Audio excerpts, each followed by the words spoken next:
আসসালামু আলাইকুম সুপ্রিয় দর্শক শ্রোতা, ইনসাইটস উইথ ওয়ালিদ চ্যানেলে আপনাদের সকলকে স্বাগতম জানাচ্ছি। আজকে তুরস্কের সমুদ্রে এবং আকাশে ফোর্স মাল্টিপ্লায়ার নামে একটি কথা রয়েছে সামরিক ভাষায়। এই ফোর্স মাল্টিপ্লায়ার বা আপনারা প্রচলিত ভাষায় গেম চেঞ্জার বলতে পারেন, এমন দুটো প্ল্যাটফর্ম, একটি হচ্ছে খিজিল এলমা এবং আরেকটি হচ্ছে TF2000। এই দুটি প্ল্যাটফর্মের বিষয়ে অনেকগুলো গুরুত্বপূর্ণ তথ্য আপনাদের সাথে আলোচনা করব, বিশ্লেষণ করব। তো খিজিল এলমার ব্যাপারে আমার এর আগে অনেকগুলো ভিডিও রয়েছে, এগুলো আপনাদের সকলকে দেখার অনুরোধ জানাচ্ছি।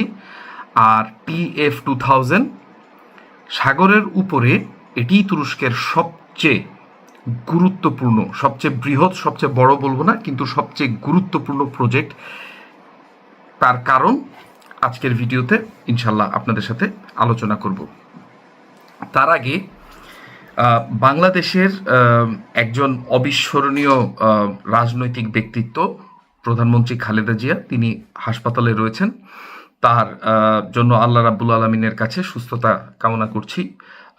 আল্লাহ যেন তাকে অতি দ্রুত সুস্থ করে আমাদের মাঝে ফিরিয়ে দেয়, কারণ তিনি আসলে বাংলাদেশের জন্য এখনও অত্যন্ত গুরুত্ব বহন করেন। কারণ তার যে রাজনৈতিক চরিত্র এবং তার যে দৃঢ়তা, তার যে প্রত্যয়, এটি এই মুহূর্তে বাংলাদেশের রাজনৈতিক ব্যক্তিত্বদের মধ্যে তার সমতুল্য কাউকে আমি দেখছি না। যার কারণে আল্লাহর কাছে তার জন্য প্রাণ ভিক্ষা চাইছি, তার সুস্থতা, তার অতি দ্রুত আরোগ্য কামনা করছি। আল্লাহ যেন শাফি নামের উসিলায় ওনাকে সুস্থতা দান করেন এবং আমাদের মাঝে ফিরিয়ে দেন। তো আসুন আজকের বিষয়ে চলে যাওয়া যাক। এই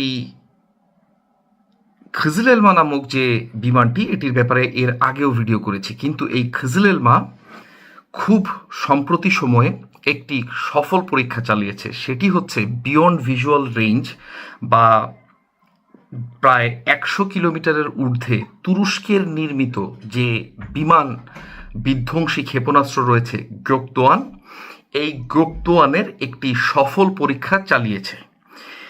এই পরীক্ষা চালানোর সময় খিজিল এলমাতে ইন্টিগ্রেটেড বা সংযুক্ত ছিল মুরাত এইসা রেডার, এবং এর পাশে এই খিজিল এলমার যিনি মূল ডিজাইনার সেলচুক বাইরাক্তার, তিনি তুরস্কের